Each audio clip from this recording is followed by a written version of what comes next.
how old you are right now, and where you're from and where you are currently residing at the moment. Steve Snyder, Okay. 45 years old, live in Pittsburgh, Pennsylvania. That's where I'm from, and that's where I currently reside. Okay. All right. So to start, what branch of the service did you take part in, and when and where were you deployed at? I was in the Navy, United States Navy Reserves, Okay. from 2001 to 2009, and for my deployment, I was in Iraq during 2006. Okay. So to start off as well, what would be your past educations and what's your current occupation as well right now? I'm in information technology. Okay. And what was the first question? The other one was just like your education. Like, where did you get your education from? Education from University of Pittsburgh. I got both my graduate, my undergraduate degrees from there as well. Okay, awesome. So to start off, really, you mentioned that you joined in the service. You said 2001, correct? Correct. What was your reason for joining? What really wanted to make you join the Navy in the first place? 9/11. What was it? 9/11. The attacks of September 11th. That's fair. Yeah. Okay. I got in 3 days after. Okay. All right. So that was just the main reason, honestly. That was the only reason. Okay. That's understandable. Where was your boot camp at, if I may ask? Great Lakes, Illinois. Okay. Do you have any fond memories from that time? Is there anything that sticks out about that? So it's actually quite interesting, the boot camp that I came through, because traditionally you would think of the military boot camps are 8 to 10 weeks historically. I got in a special program. It was called the Non-Prior Service Ascension Course, NIPSAC. And what it did was, for 6 months, I showed up at my drill site for drill weekends. So they taught you the basic customs courtesies, background with the service, how and when to salute, things of that nature. And then I went to an abbreviated boot camp of just 15 days. Right. So not like anything you would expect before.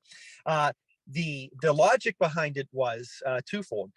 One, that you had to be at least 26 years old. So, which I just hit that window, which is great. So the reasoning behind it is generally when most people enlist in a service, they're coming out of high school, 18, 19, 20 years old.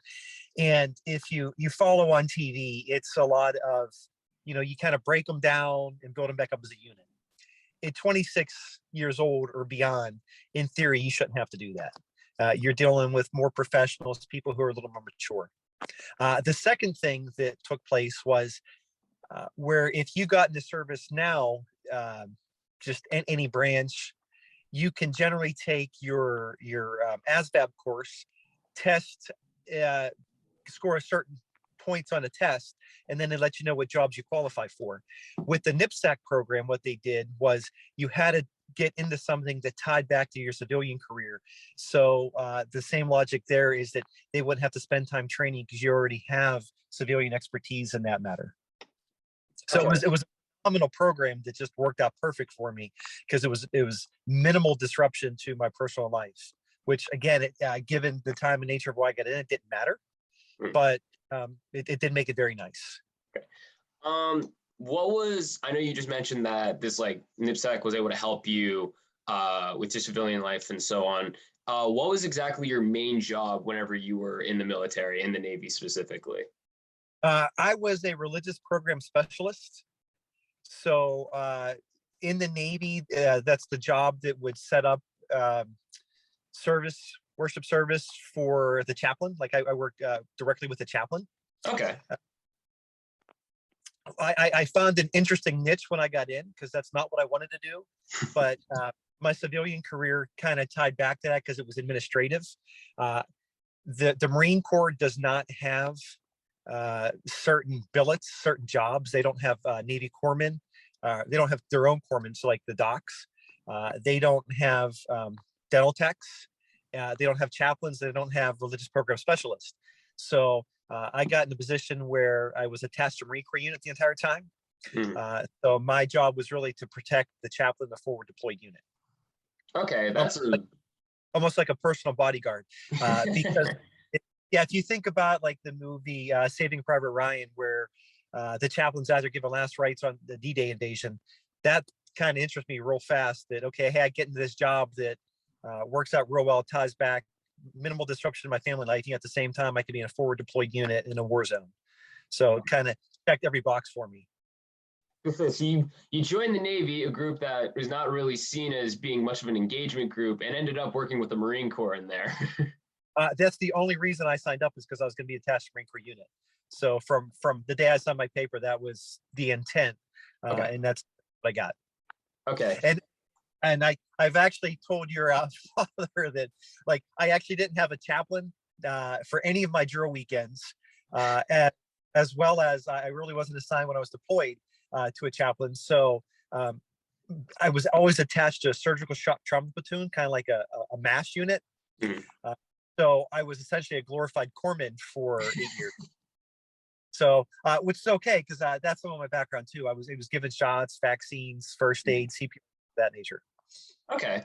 All right. So you mentioned that you were deployed during Iraq and so on. Do you remember exactly where you were deployed, and do you remember anything very specifically from your deployment? Yes, a couple things. So I'll start with the actual deployment, with getting there in the first place. So our unit had served in 2003. The unit was deployed, and I didn't get to go over with the unit initially because you had to put in, it's like 80 or 84 days of active duty time to be mobilized. And because of that abbreviated boot camp, it was great to get me in, but it kind of held me back from not deploying with my unit. They were actually at the tip of the spear with the invasion of Iraq. So I sat back and changed in the service, in the reserves. They actually have what they call the mass code, where you can actually change if you want to volunteer to go deploy. So Okay. I changed. It took another year and a half for them to get me. Even, I was raising my hand saying, hey, look, I'm ready. Please take me. So I deployed in 2006 without a unit because I was what they call an individual augmentee. So I was just essentially there to help in any unit that needed it. So they assigned me to a personnel retrieval and processing unit, which is essentially a mortuary affairs unit. I served over in Habbaniyah, right off Lake Habbaniyah, which is part of the Sunni Triangle, about 74, 75 kilometers west of Baghdad. Okay. So we're near Fallujah, over near Ramadi. So we were at the heart of everything that was going on. Okay. So as you said, you were literally, it was tip of the spear type of thing, honestly. Yeah, when I went, that was not the case. Then it was, really depending how you look at it, was the occupation. It was trying to stabilize, trying to keep peace with all the warring factions, and get surge at the time. So yeah, at that point, it was not. Okay. All right. So with that being said, during your time of employment, what was, just in general during your military time, what was probably one of the most challenging things that you came across? For me, it was I had got in with the expectation that I would be forward deployed.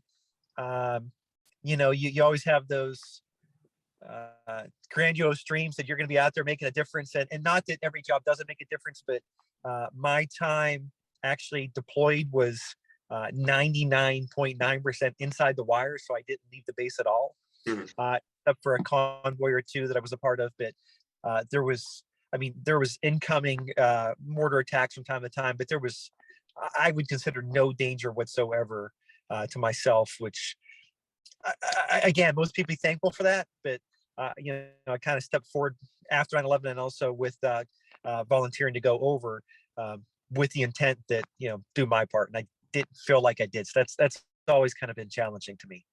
That's fair. What's something that really, like I mentioned the challenging part now, what's something that was like positive that came out of your military experience? I consider it incredibly rewarding, what I was able to do. So I was part of the unit that was responsible for taking care of our fallen warriors and sending them home. Okay. All right. And if I could add that, what a lot of people don't know is it wasn't just fallen American soldiers, but even insurgents or things that were killed in gunfights and in battles They were also brought back to the base and cared for, and then they were taken to the entrance of the base, and the locals would come and actually take the remains. So we cared for anybody regardless of what side they were on. Okay. Would you do it all over again? You've been through your time now. You've spent your service. Would you do it all over again if you were given the chance? In a heartbeat. Okay. So a little background. It was right after 9/11, and I mentioned it was 3 days before I deployed, before I enlisted. So 9/11 happened, and I was working in town at the time, and I couldn't get a ride out of town because the buses were all full. So I ended up taking the subway, and then from there I walked 5 miles home because it wasn't close to my house, and it was a beautiful day out, similar to today. And I was just getting more and more pissed as I was walking. And when I got home, I was talking to my wife, and I said, "I'm going active duty tomorrow." Never had any interest. And then she said, "Absolutely not." So we kind of agreed, reserves was right in the middle. So I think we did a good job talking about what we felt was best for us. When I got out in 2009, I had put an officer package in to get picked up as an officer. And we said the same thing. Well, if I get picked up, that's kind of a sign, I'll stick around. If not, then it's kind of a sign that time's gone. It's time to move on. So yeah, I didn't get picked up. I only put it in one time. That was kind of the sign. It was time to get out. And I've thought about it a lot over the years, and even now, like I watch the with great interest with Russia invading Ukraine, and if the United States would happen to start sending forces over, I'm pretty certain I will be heading back down and signing the paperwork again. Okay. All right. That's completely fair. Would you recommend to the younger generation, mine, and to just like people that might be even younger than me or older than me by a little bit, would you recommend joining the military today? Why or why not? Absolutely. Okay. Absolutely. Yeah. In fact, I have 3 children. One's in college, 2 are in high school right now. Unfortunately, no interest, but I have tried repetitively to get them in. I think what the military teaches you in terms of leadership, what it teaches you in terms of working in a complex, dynamic environment, what it can do to your career, the discipline that teaches you, it's just phenomenal. And on top of it, if you're pursuing additional education, the benefits it provides is just top notch. Did you see the military change throughout your time? I know you mentioned that you were around, you said from like 2001 to 2009. That's like an 8-year span, give or take. If you saw the military change during your time of service, how much did you think it changed? Oh, absolutely, it changed. How much do you think it really like changed? And do anything specific that you think really stands out to you? Yes. One of it, and it's kind of interesting because it ties back to the conflict in Ukraine right now, where they're talking about the social media aspect of it. There is the social media aspect that changed even during the invasion in Iraq, as well as the war in Afghanistan. There was the prison that they had. I can't remember where that was. Was that over in Heat?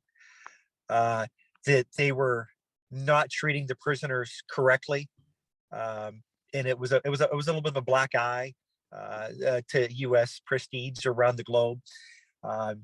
So it was very important that they adapted to make sure that kind of stuff didn't happen again.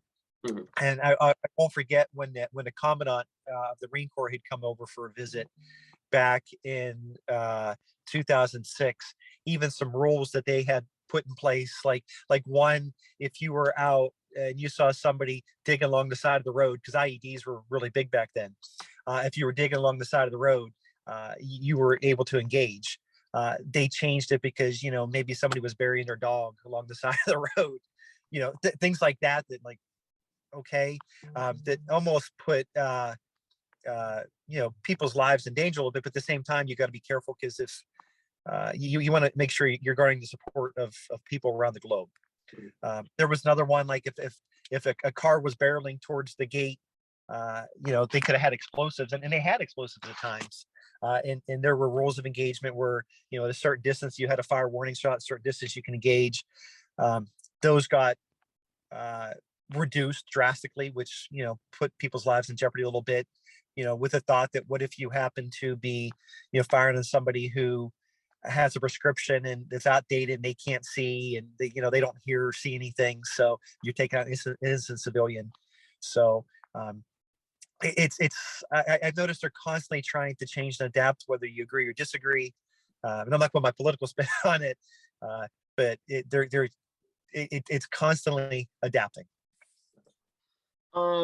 You've mentioned how your time during the service, and you mentioned applying to be like an officer earlier as well. Do you remember when you came home from active duty for the first time? Yes. What was that like for you?